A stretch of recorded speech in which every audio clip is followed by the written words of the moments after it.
Not too late today. Not bad. We're pretty good. Are we live on Twitter? Did you tweet that out? Yeah, that's my goal is to, before the intro finishes, to get the tweet out. So we're live on Twitter. If you want to retweet it from me. That's what I'm doing right now. Okay. Hang on. Talking Pinehurst. Talking. What's the hat? What's the 4-letter hat? Pinehurst? Number 2? There are a couple nominations. I think we're going to see a lot of Pinehurst. And you know, Pinehurst is nicknamed the cradle of American golf. So I think we'll see a lot of cradle with no vowels. So okay. CRDL. I thought you created. I saw that line in your article today. I was like, that's a pretty interesting phrase. No, so it wasn't you I wish. I wish. Hey, make me in charge of your branding for your golf resorts, and I think I'd be good at that job. But no, the cradle of American golf, Pinehurst has been using that tagline for 50 years. Okay. No context, big letter hats. Yep. What's your courses in California? We don't have it. And we don't, there's no big letter hats in my pro shop, which I'm really honored to say, both at my New York club and my LA club Flex. No big letter hats in the pro shop to my knowledge. We have 4840 as your name. We're going to take it down, but every Wednesday now we do an 8 p.m. members only show to RPS, right? So you've got to, and by the way, if you want to have eligibility for some cool prizes, and once we get more people on the show here, we got 257 live, we'll get to 1,000 or more. I got 2 giveaways today. I think you have one too. You create one on the show. We may have 4. I'll create one. Yeah. That's fucking great.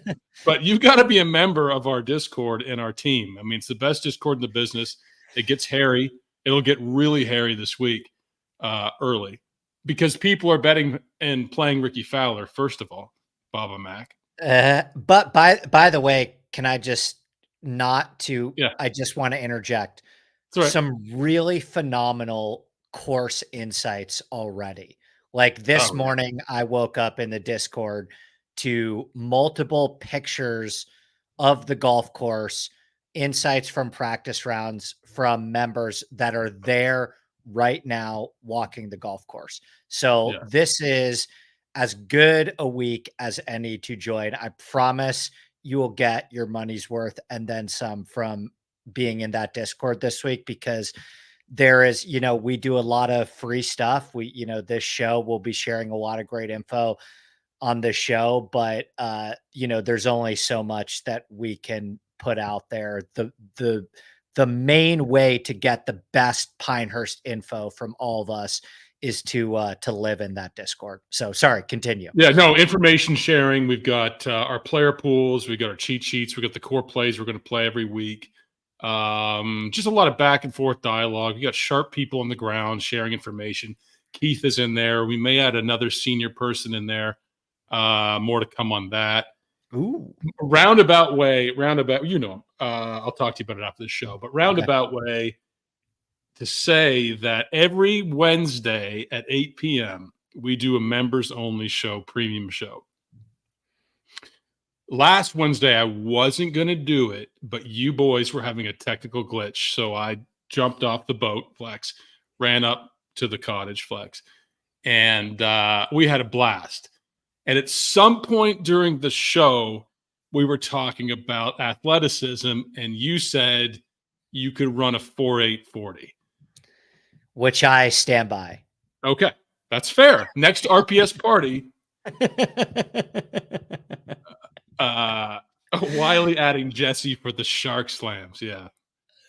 I stand by that. And this is prior to me getting on Baba Mac's workout program. Right. So I don't even think I've reached my full athletic optimization yet.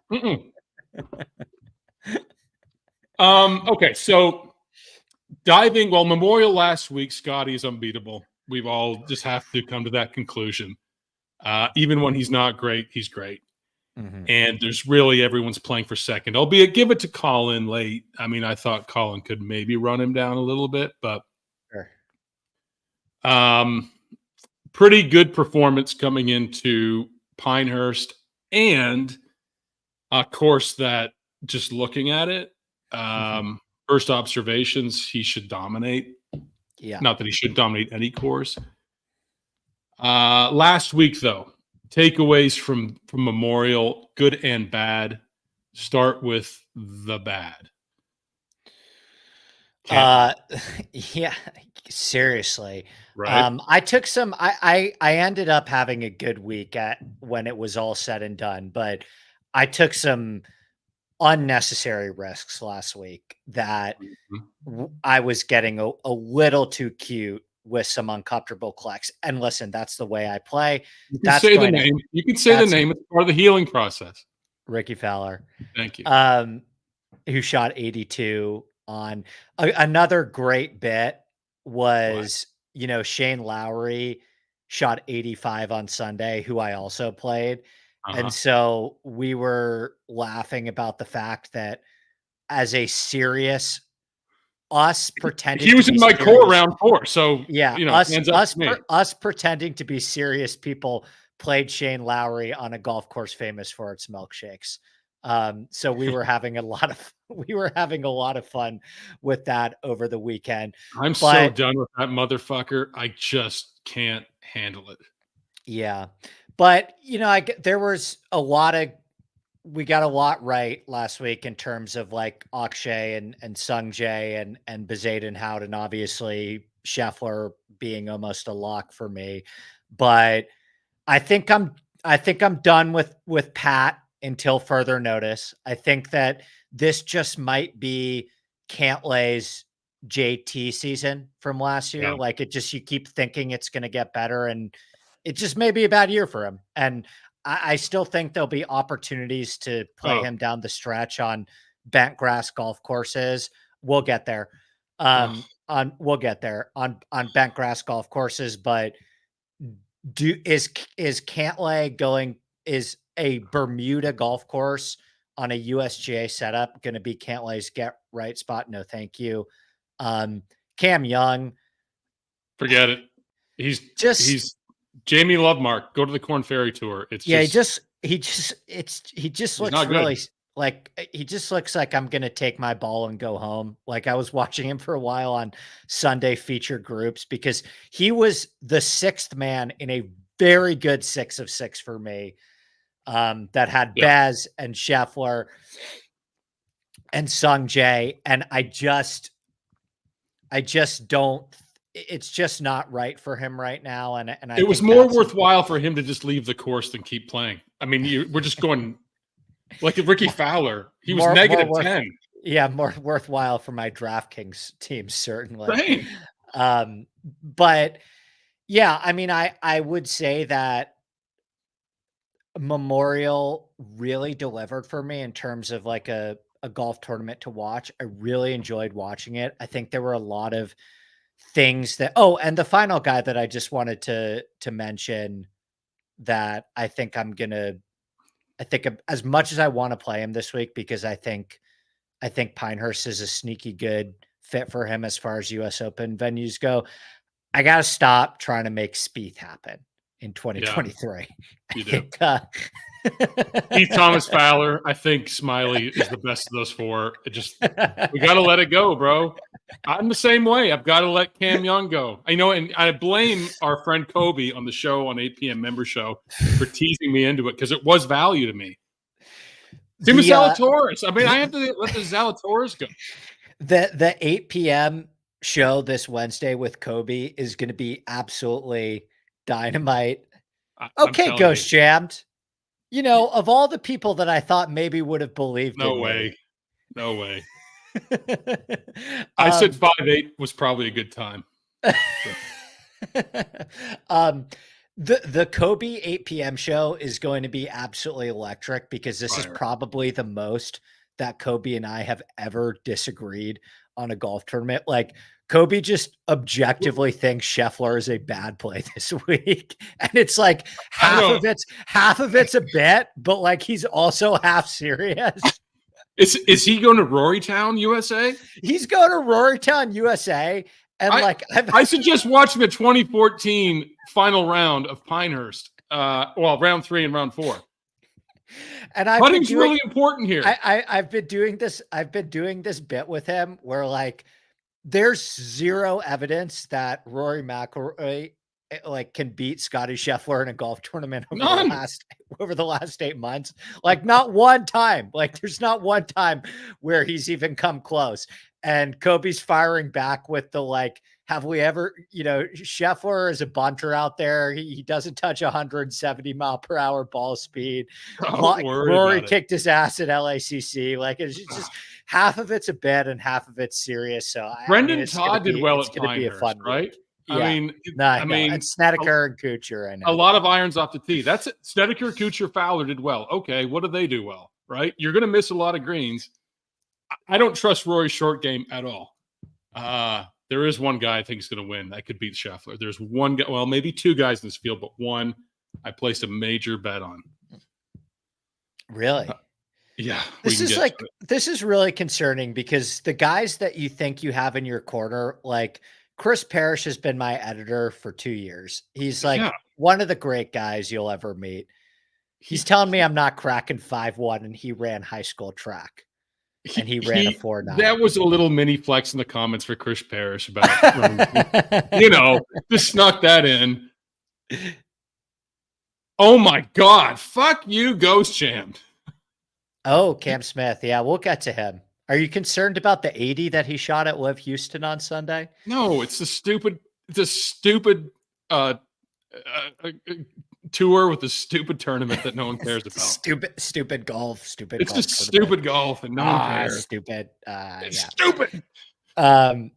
So okay. So where one of my favorite things. I'm gonna put this in here right now. Go ahead, Andy. Sorry. It's good branding. Where do you want to start on Pinehurst? Well, I want to start with what do people want to know? I don't want to reveal your entire article because Chris Parrish said it was the best article he's ever edited in his life. True. And I thought the article was fantastic. Thank you.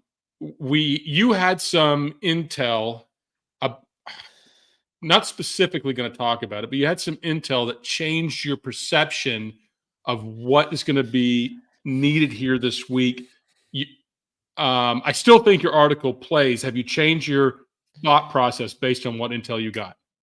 Completely plays. The one thing that I would maybe shift my perspective on just a touch based on speaking to a couple people that are at Pinehurst right now is that a lot of these guys are just sending it in the practice rounds. Funniest guy in our Discord, by the way, Matty Ice 704. Agree. Hall of Fame.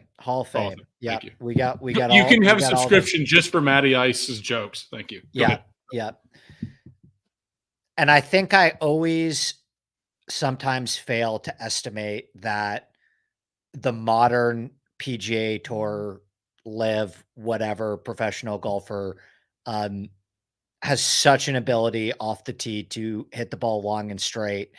And I think there are going to be a lot of guys that, take a more aggressive approach this week and it pays off. And I think there's going to be a couple guys that completely send it off the tee and don't hit a bunch of fairways and are just going to get lucky, right? Because I think that's one of the more interesting pieces of Pinehurst this week is that you can miss a fairway by 1 yard and be absolutely boned. And you can miss that same fairway by 3.5 yards and have like a perfect lie out of the wiregrass, right? So there's this element of volatility and uncertainty that I think makes it more fun this week than ever. But I think the only thing that I would change is that I was almost leaning towards like strong, heavy accuracy over distance, which is a stark contrast to previous US Open venues, which are typically, traditionally in the last couple of years, distance over accuracy.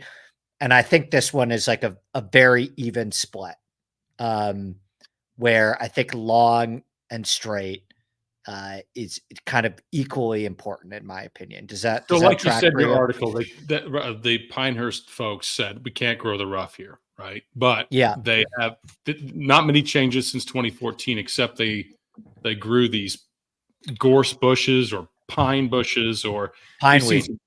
Pineweed. That's it. And they've had some videos on Twitter right now about how fucked you are if you're in them. Now the fairways are still pretty wide, but yeah, you are.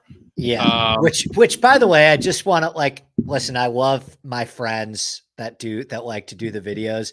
Mm-hmm.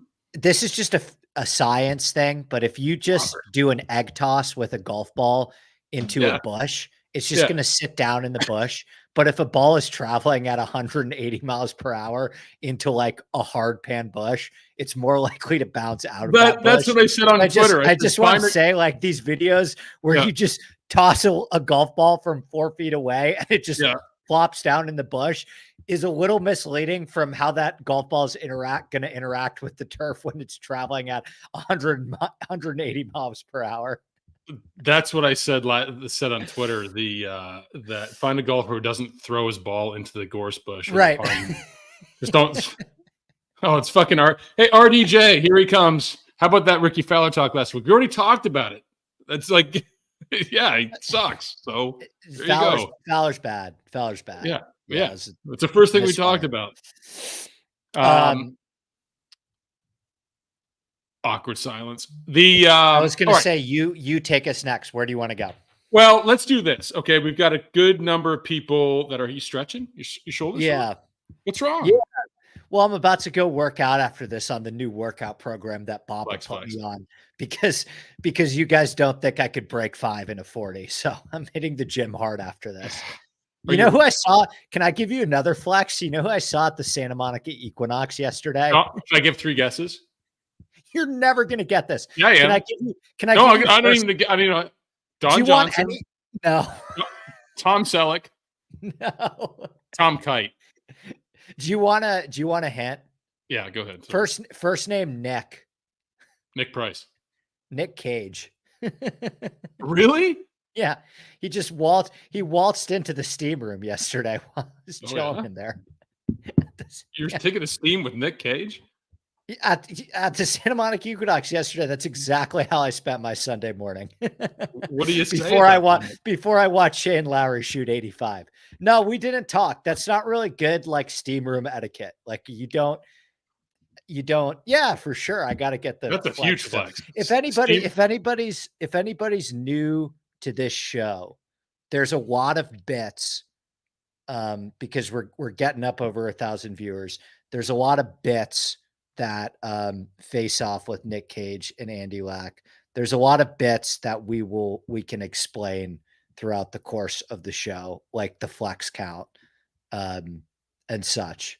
But I figure we stick to it. I mean, they transfer from Discord and they come here and, we have a good time. We're all buddies. What I wanted to say was that the bourbon giveaway, remember when I said that rare bourbon, and I don't drink bourbon and you don't drink bourbon, but a lot of people do. And it's very rare just to have the bottle alone from Never Say Die. My friends at Never Say Die. People signed up when I first said to do it. And he sent them all low cereal, like first-ish run bourbons. Anyone who signed up, he sent out a ton of bottles, a ton. So he texted me this morning and he said, okay, anyone who signed up after that, I'm going to do 5. And he gave me the list of names. So I randomly picked 5 from this list. So here are the names that are going to get. Here are the names you're going to get a custom bottle. Definitely no chatter in the Equinox steam room. Yeah, Nick Cage, you're going to get a custom bourbon bottle. Who do you think the answer to this is? What? Who do you think can who can lift the most? Because I'm sure I put up pretty decent numbers for my size, but there's definitely someone bigger in there than me. Oh, Bobby Hare is a pretty big boy. Yeah. He also can play. He also can shoot some hoops. Big T's pretty big. That's true. I will say, let me pull this list up. Here are the names. Here are the names of the people who won, real quick. All right. I'll have to go back to this video to remember the names I said. Getting a lot of Kurt love for biggest lefter in RPS Discord. Substantiate. No, Kurt. Substantiated or no? He's kind of big, but yeah. By the way, in like perfect Huey fashion, he just enters the chat immediately, and his first take is Ryan Fox can bench 375. No, he can't. Okay, continue, because we can't get caught up in the chat. Here are the names. We're going to go nowhere. 5 people getting custom bottles signed by the distillers mailed to you. K Reed. We know K Reed. K Reed's getting one. Hall of Fame. Keith Craps is getting one. Chris McDonald is getting one. Hall of Fame. Do you know Chris McDonald? Yeah, Chris McDonald. One of the it's in the Discord all the time, of course. Chris McDonald, K Reed, Keith Craps, Kevin Wheeler, Harry Coyne. Is Huey still eligible? No, Huey was eligible, and he actually won. I pulled it just for some comments that he was slamming me with this morning.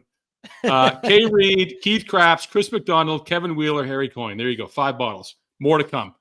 Go to neversaydie.com, sign up to their newsletter, put RPS in the notes, and we'll do another drawing. Okay. Oh, there is C-Mac right there. Okay, yeah. Right there. C. McDonald. Sorry. Another giveaway here coming up. Okay. All right. So I watched the 2014. I think it has enough recency. The course hasn't changed that much. You still have some players on tour who are still here. Conditions similar, going to be nice this week. Firm and fast. The one thing that really showed up to me was the need to putt really well and have aptitude around the green. I mean, make really good, because you're going to miss a lot of these greens. There's a lot of bunkers, and just some shots. There's some hands you have to have around the green to recover. I mean, the winning score was -9, but the next score was what, -1. I mean, Martin Keimer ran away with it, and Rory tanked on Saturday and Sunday because he couldn't putt. And so you had Phil in there, you had Ricky in there, you had guys making chips, you had good hands guys, you had putters. I'm looking for guys that can hit at a decent distance, but Mackenzie Hughes types might be in play this week. Tyrrell Hatton types.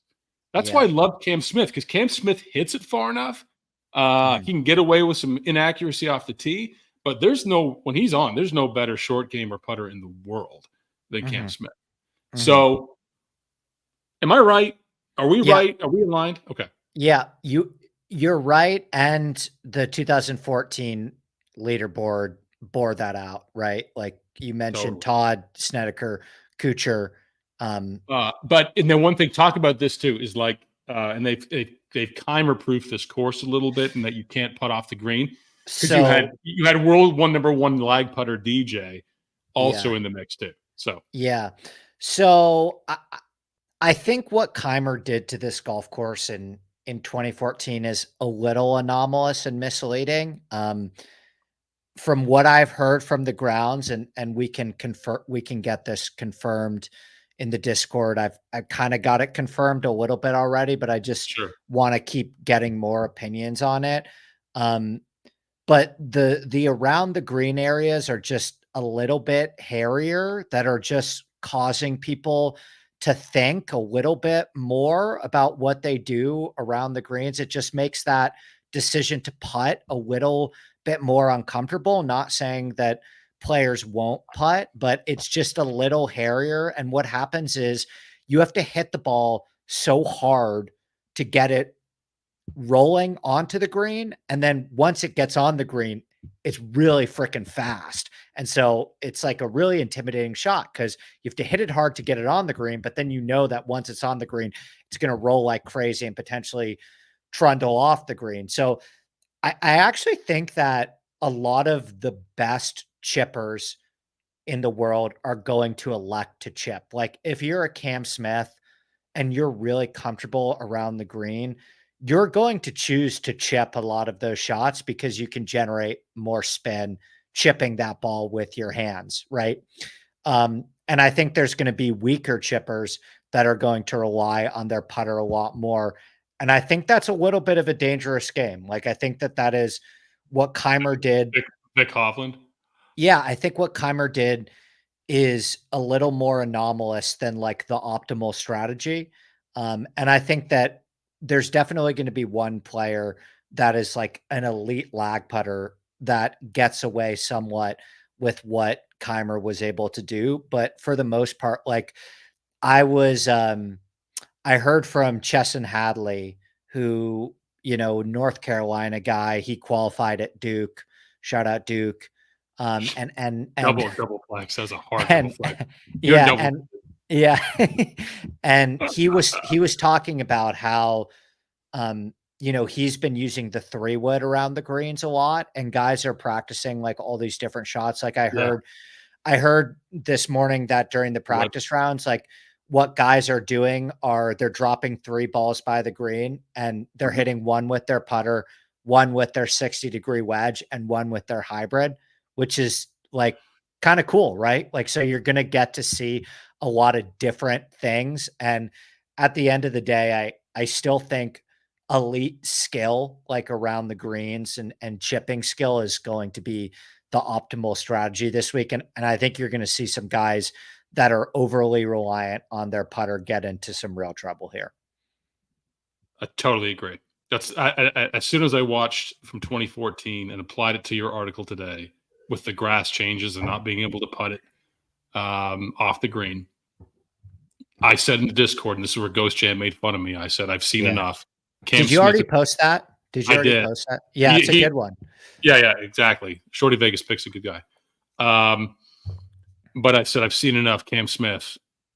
At 45-1, Cam Smith, I mean, even Hideki Matsuyama at 45-1. I mean, best short game on tour right now statistically. Yeah. Hideki, right? I thought these two are the first ones I'd fire at. Cam Smith was close last year. He's always around in majors. 4th at LACC. There's some. He's good. He's good enough off the tee. He's got insane shot making ability, and I think it'll be maximized here. I think he can give. I know you guys don't like Bryson, but I do like Bryson. But I think Cam Smith can give Scotty the run for his money. I don't not like Bryson. I just like. I think Bryson is course agnostic at this point. Like there's some players that just are so good that regardless of course fit, they're going to play well anywhere.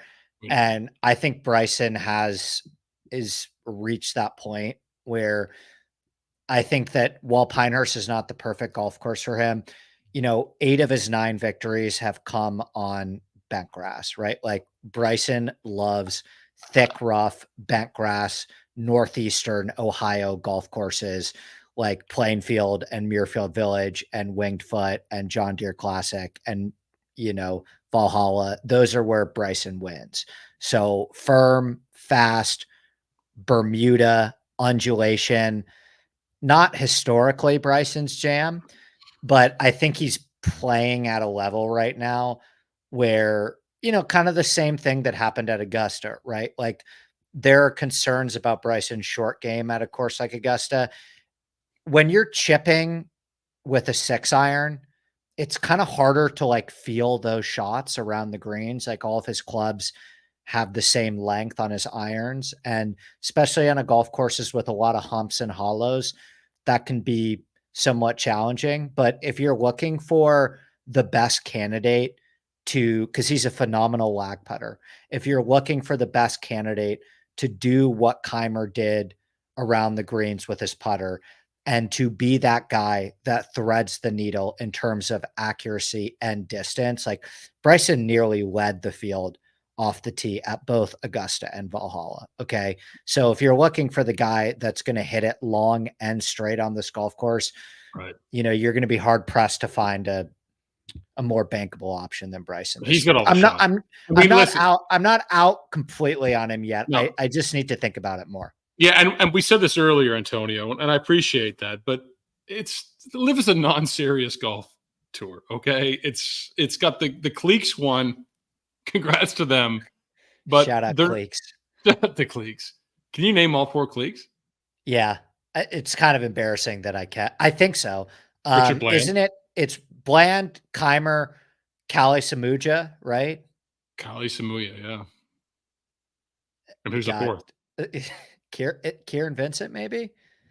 Okay, so there's somebody in the chat that can name all 4. If there's going to be recency correlation to LIV Tour, then everyone needs to play Keimer.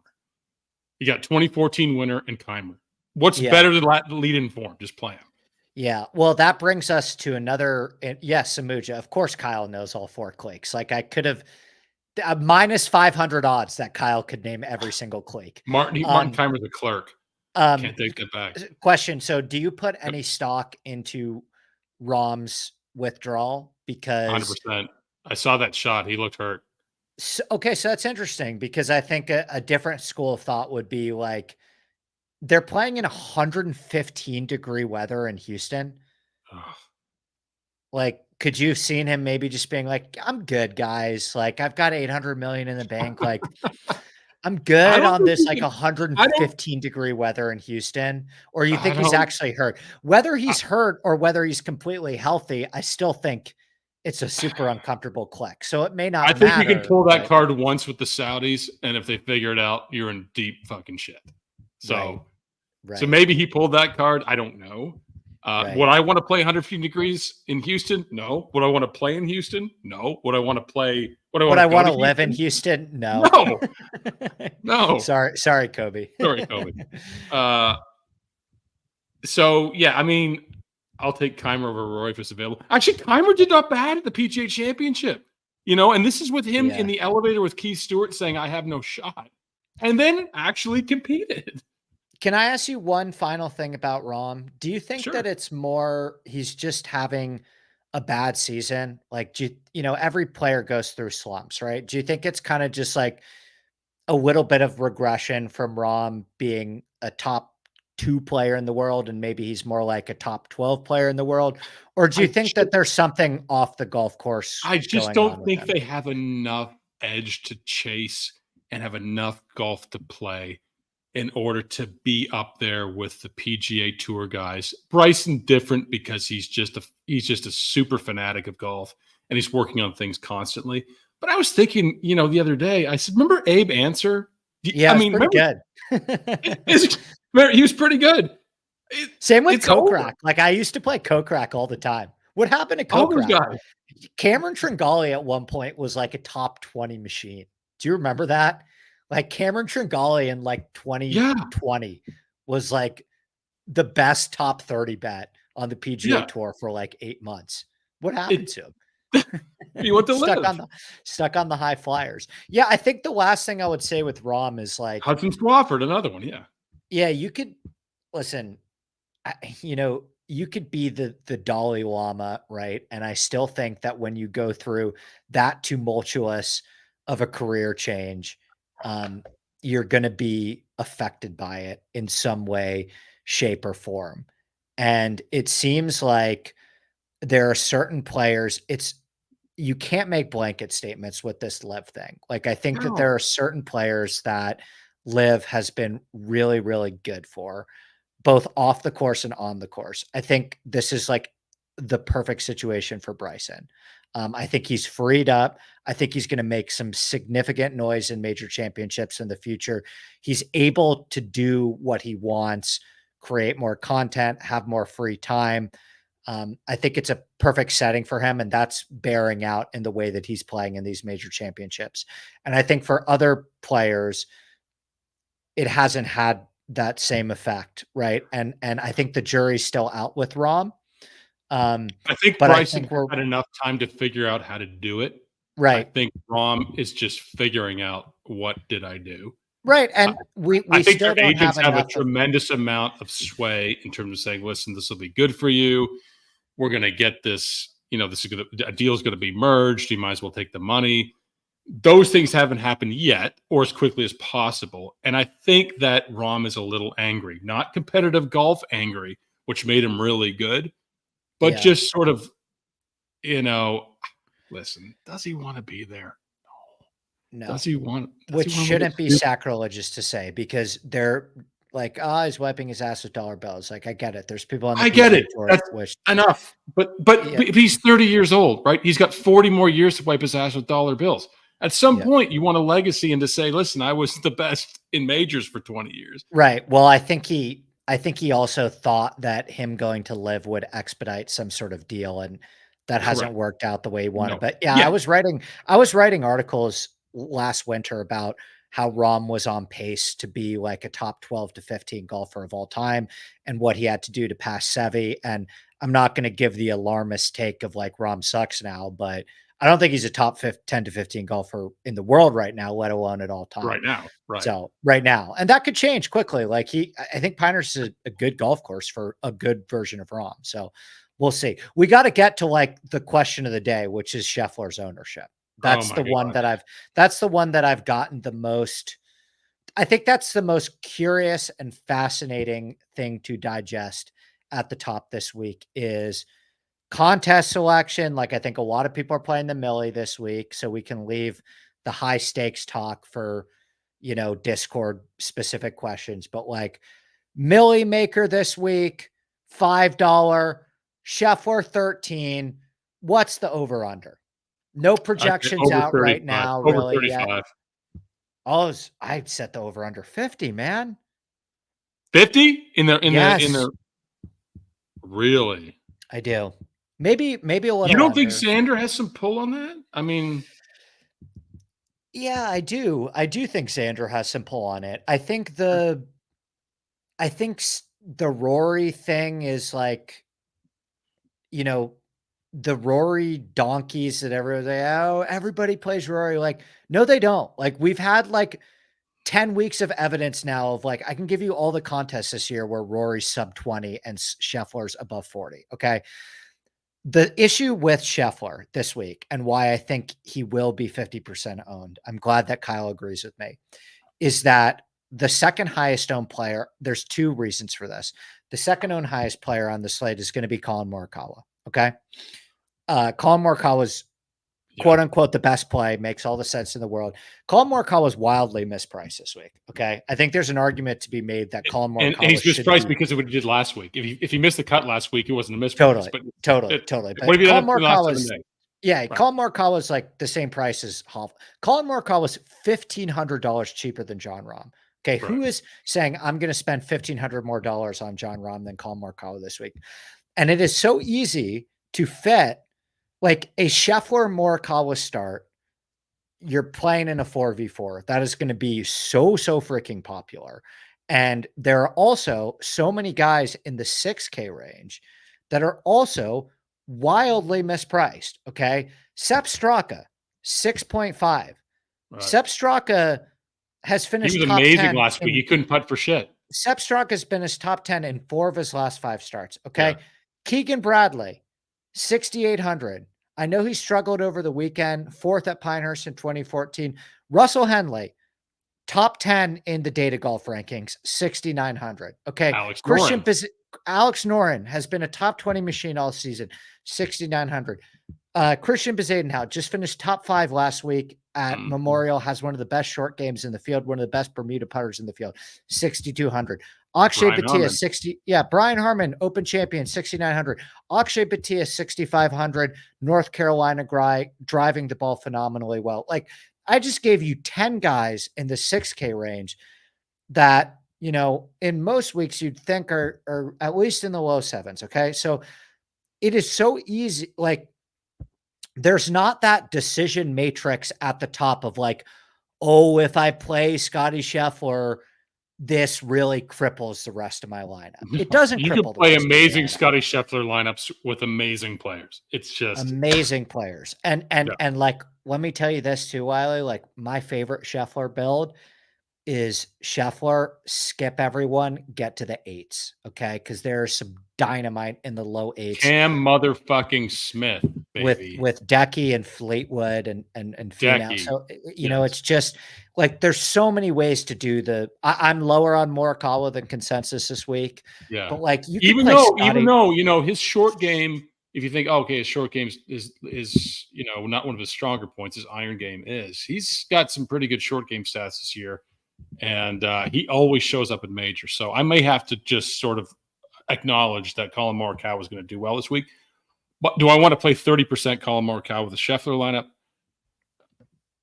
Maybe take a chance. No, that's dumb. But can I play? Can I ask if we've done like we're in a court of law before, and this is maybe a better. I'm curious if anyone in the chat, because I've met 2 people that are like, I'm out on Scheffler this week, and 2 of them, in fairness, are 2 of the sharpest DraftKings players I know. Right, Kobe and Rishi, our guy. But if you're building a case not to play Scheffler this week, where do you start? Like, what's the argument to not play Scheffler this week? Is it ownership? Is it lineup construction? Is it course fit? Like, it's that you think Schauffele or Rory are going to finish better than him. Right. It's that you think Schauffele and Rory are going to finish better than him. Mm-hmm. And it's that you think that Scheffler's going to get bad luck in the Wiregrass, maybe. I don't know. Here's Rishi. Even if he wins, you need to beat 50% of the players playing him. Like, that's 100% true. Yeah. That's true. But if Scheffler was 10%, all these guys would be playing him. So it's just a lever play and hoping for the best. Right? Of course. So yeah. And I mean, here's the thing. I do say this all the time. Like, you know, you're going to play Scheffler this week, and Scheffler may win by 5. And if you play a 15% Scheffler, there's a high likelihood you're not going to win Dick, right? So just Scheffler winning, you can't. That's not enough to victory lap it. And I guess I could transition us. Okay, let me say this. Guys, let me say this. In watching 2014, if you had one of Scheffler's biggest weaknesses, albeit recently he seems to be making everything, but it's his putter, right? Schauffele's an amazing putter. Cam Smith an amazing putter. Bryson's a very good putter. That would be the case against it if you need to have more emphasis on your putter this week. Is Schauffele's the best scrambler on tour? Yeah, I mean, Schauffele's amazing, and now he's got the win in the major off his back, and I think he's going to be there. You could do a min 1 rule of a Schauffele Scheffler lineup, maybe fit 2 of them. I haven't really hand built that yet, but you know, it's a very good case that one of those 2 could win. Cam Smith, I think, is a misprice. I think his ownership is wrong in terms of the projection. What does Huey have for projection for Cam Smith? Single digits? No, I mean, I don't think he'll be higher than 12. It's really too early to tell. I think the live shit is going to play. I mean, I really believe people think that matters with Cam Smith. Yeah, I mean, there's a lot of like pre-buzz on Cam Smith in terms of like the Aussie angle. Played well at the U.S. Open last year. It's sandy. Putter. Yeah, sandy soil. I'm with Kyle. I think 12. I think 12 on Cam Smith feels about right. But yeah, I listen. Scotty is going to rip you apart. I mean, he almost won the PGA Championship while in jail. And now you've got the U.S. Open in a perfect setup for him. Coming off a win at Memorial, completely in the zone, and the best golfer in the world by miles. You know, like it'd be very difficult to fade. I don't care what your rationale is, but for sure. And the main point is the only thing that you could do that makes you look silly in this argument is not understand seeing it from both sides, right? And so like some of my best weeks of this season from a DFS perspective, and I know Rishi can attest to this too, and same with Kyle, have been fading Scotty when he won, talking about the Heritage, and Houston Open when he finished second. Some of my worst weeks of the season have been locking Scotty when he won. So these arguments don't exist in a vacuum, right? There's a lot of nuance and context involved. And at the end of the day, one golfer is not going to define your success in a DFS week. We should probably talk about how to fill out your other. Well, the good news, or good or bad news, however you want to look at it, is that some players you don't like to play are priced high, and it makes it an easy decision. Hovland for me, Cantlay for sure, Wyndham Clark, that scares me. But Justin Thomas, Zalatoris still in the 8Ks, Cam Young mid 7.5, he should be 5,300. And then you've got guys you do like and you like this week that are reasonably priced. Hatton, Lowry. Oh, fuck Lowry. Why did I say that name? Tagala, Finau, Matsuyama, big misprice. Minwoo Lee, 7,300. Minwoo Majors, right? This guy is a bomber, and he's got incredible short game and the Aussie angle. Core consideration for me, not to give away too many of the elite plays, but I'm a big Minwoo Lee fan. Always there. He's always there. Fifth at LACC last year. It's guts. It's stroke game guts. Scheffler guts. Cam Smith guts. Bryson guts. Minwoo Lee guts.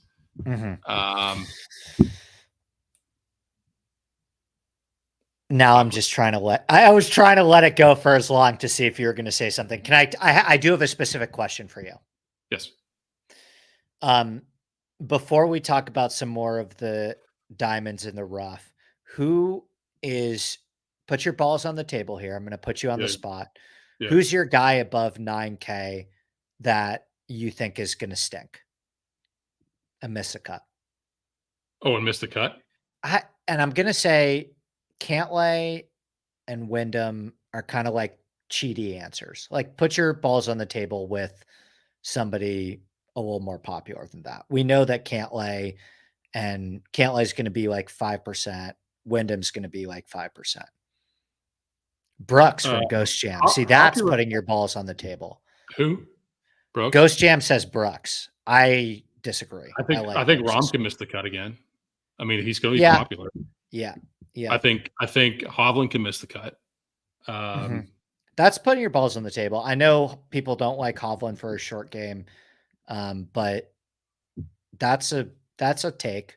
Brooks, he's kind of been around though. I mean, he didn't do too badly at Memorial. Rahm is an easy pick. Yeah, Rahm is an easy pick from Ghost Jam. He's right. I'll put my balls on the table. There you go. Scheffler misses the cut. Ghost Jam there. Let's make Ghost Jam happy. I'm not happy.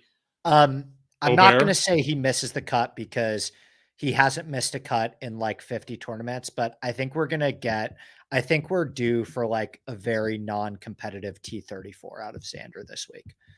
I'm going to have 0% Xander. You think that, I mean, because there is that deflation aspect that you win the major. His irons were really bad last week. Because you got all these pressures, you got all this local shit, you got the everything, you got your agents, you've got advertisements. It does become a distraction. You can maybe run it back another week, but then 3 or 4 weeks set in, you got a lot of business to take care of. So I agree with that part. I do. Or Kyle with Jack White. You know what? Let's scratch him this week. That's some balls on the table because he's been chipping the ball a lot better. Rory's floor can be low. Agreed. I mean, I don't know how I'm going to get to Rory this week. I do kind of like the angle that like Rory. I'm surprised you didn't go Rory because are you going to have any exposure to Rory? I mean, in a non-Scotty build, maybe Rory and Schauffele. Very small Rory or no Rory. I was going to put no Rory in the Discord, but I thought, just back it up. Just wait.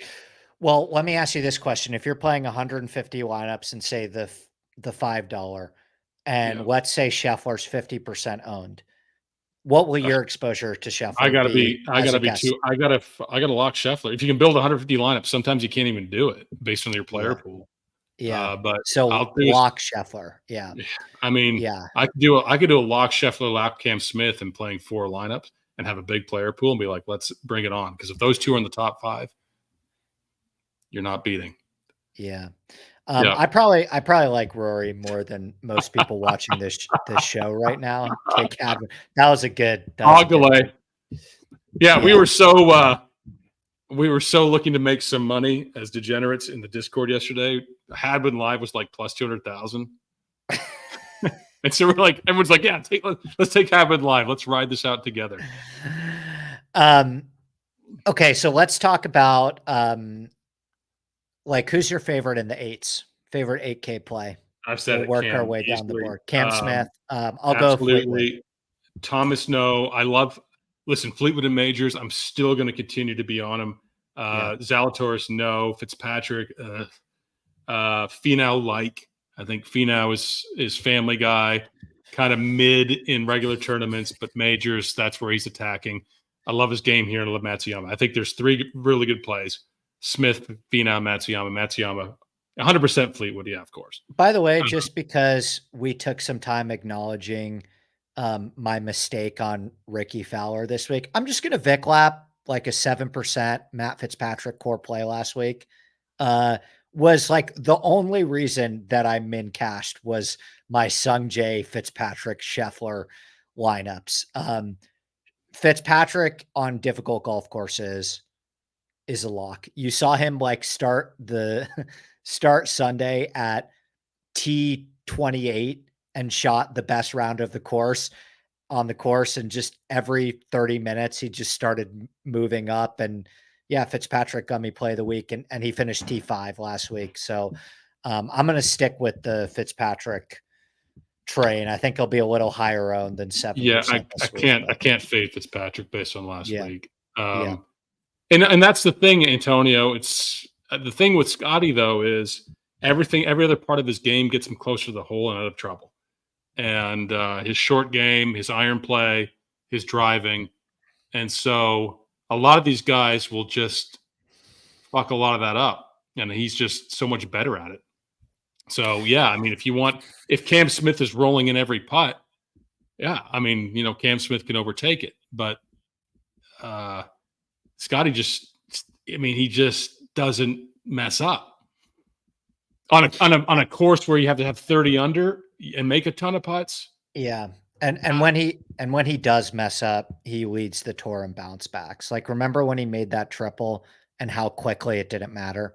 Oh yeah. On Friday. It's just like, we had 15 minutes of like thinking that Scheffler wasn't gonna. Yeah, a lot of Twitter with the popcorn saying Scheffler's dead. Here we go, because they had no bets on Scheffler. I'm like, oh god, you guys are gonna get ransacked here in about 5 seconds. In 5 minutes. Okay, so 7K range. We've already mentioned Minwoo Lee. Yeah. I love Tom Kim this week. Shout out Kyle. I think this is a really good Tom Kim spot. But anyone else you want to highlight in the sevens? What has Corey Connors done wrong recently? Can't chip is the concern about Pinehurst, but his short game was really good at Memorial last week. I mean, he does well at Augusta. Tagala, what has 7,600. Yeah. And we talked about the 6Ks too. Like, by the way, Im played well last week, 7,100. That's a bit of a misprice. Yeah. Ricky Rose, just toss him. Just don't even go there. Just don't do it. We heard in the Discord too that Rose was Tyrrell Hatton season from Andrew Peterson. I like that one a lot. AP, that's right. Yeah. Oh, that's AP. That's AP. I agree with the Hatton formal in the comment section. Yeah. Can I just go on like one 15-second rant about like the concept of touting creativity? Like, a lot of you're going to hear the tout. This guy's creative a lot this week, and you need to be creative around Pinehurst. You had me thinking about this because of Sahith. Because I fucking said creative like 9 times. So this has become a bit in one of my group chats where they just say that the reason they like somebody is creativity just to trigger me. Yes. What is the grounds for what makes a player creative versus non-creative? Like, what is it? And is it just creative? Is it just like an eye test thing? Or because I feel like people just decide that somebody's creative and decide that another person isn't creative. Like, for example, Sahith Theegala. Oh, he's so creative. Do you think he's creative? Because I don't think he's creative. He misses a lot. Like, the reason why people think that the Gala is so creative is because he misses a lot of fairways. So when you turn on your television, you have to watch Sahith hit these punch shots out of the trees that like every single PGA Tour player knows how to do. So like somebody like Aaron Rai, who just hits every fairway, isn't creative because he doesn't have to hit punch shots and recovery shots out of trees because he hits the fairway. Well, you could say the same thing about Cam Smith too, right? Like in the Pine Straw. We think Cam Smith's creative because he misses fairways. And so you see Cam Smith hitting these recovery shots like out of trees because he misses the fairway all the time. But so a player that hits fairways and doesn't have to hit a bunch of recovery shots isn't creative. It's mindless. I think it's so ill conceived. It's completely subjective. It's completely subjective who you think is creative these days. There are two creative players on tour, Tiger and Cam Smith. That's it. Yeah, I know. Everyone else is very uncreative. I'm not yelling at you. I'm yelling at. It's all right. It's fun. Yeah. Hang on one second. So I got one more giveaway here. I just don't know how to do it. Okay, here we go. Let me see if I can do this without sharing some sensitive information. It's too many fairways. Okay, so here's the share this. Can you see that? Yeah. Okay, there's the Never Say Die bourbon. That's the one you're getting. The 5 guys I mentioned you're getting. Hello.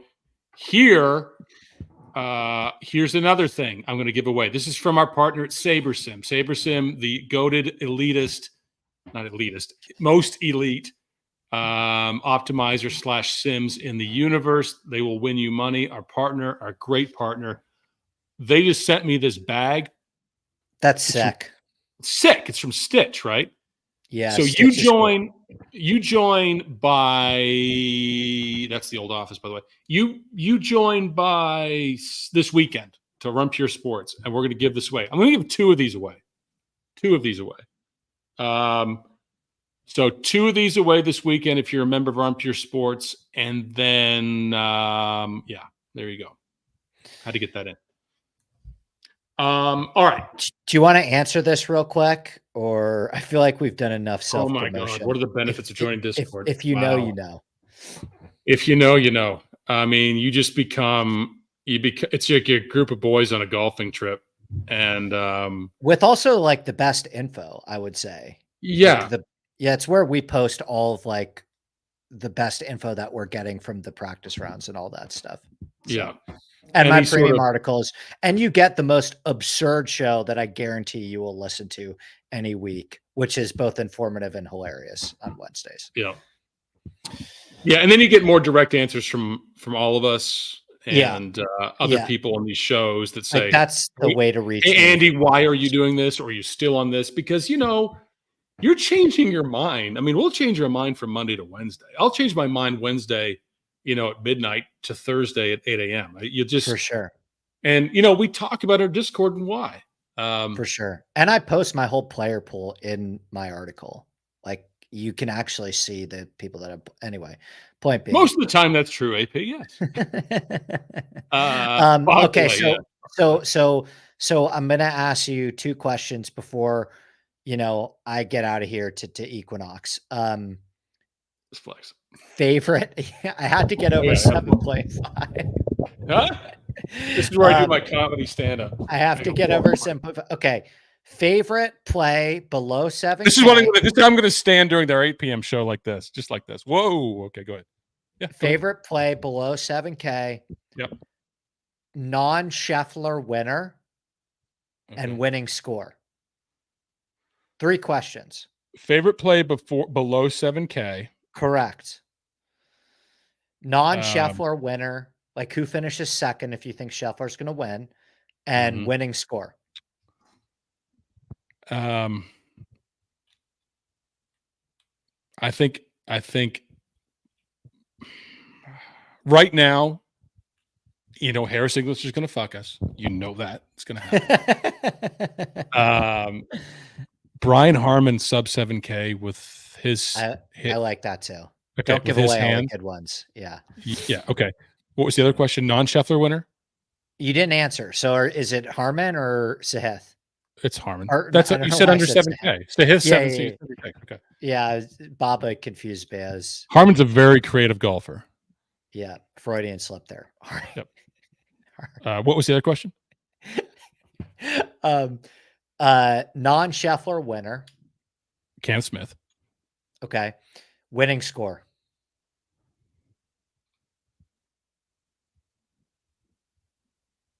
-7. I like that a lot. What? Okay, give me yours. Favorite play under 7K. Yep. I think Russell Henley is such a good play on this golf course, but he may be pretty chalky, so we'll see there. Okay. I could have said Webb Simpson. I to be honest with you, I really like Harris English too. Non-Scheffler winner. Fleetwood. I don't have a read on this. What's that? Who is it? Fleetwood. Sorry, who's that? Tommy Fleetwood? No, can I change? You can change it. You have 5-second window to change it. Otherwise, you're locked into Tommy Fleetwood. Can I ask you a question? Who do you think is like the most likely Scheffler duel this week? Cam Smith, you'd say? Yeah. 100%. Or Hideki. I can see Hideki going off. Yeah. Yeah. I think Brooks is going to be really relevant this week, but I'm going to stick with Fleetwood. Okay. And then winning score, I agree with -7. I'll say -6 just in case to cover our ground. Yep. I think -4 to -8 is a good range. Last couple of US Opens. Yeah. We're gonna be in Discord every day and change all our opinions by Wednesday, 8 p.m. premium show. So don't hold us to this shit. Because we'll talk ourselves into like a full Rory build with Bo Hostler or something like that. All right, buddy. I will 1,500 live. We're just gonna leave these guys hanging. Yeah. There we go. Nailed the score prop. We did nail the score. That might be our biggest talent is winning score prop. I pulled that number out of my fucking ass too. It's a good number. I looked you right in the eyes. I'm like, if I say a number and you wince, I'm like, I messed it up. Yeah. I went Martin Keimer -20%. There you go. There you go. No win from Stewie. Yeah, nice. No wind. No win this week. All right. Ball goes farther. Bourbon giveaway. Join RPS bag giveaway. We'll talk to you Wednesday at 8 p.m. premium. Yeah, in the Discord. Join. Code Andy for 15% off. Get the week pass. I'll be in there answering questions all week. We'd love to have you.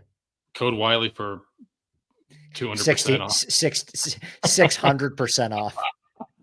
Andy will send you an envelope of cash. That's all I got. See you, brother. See ya.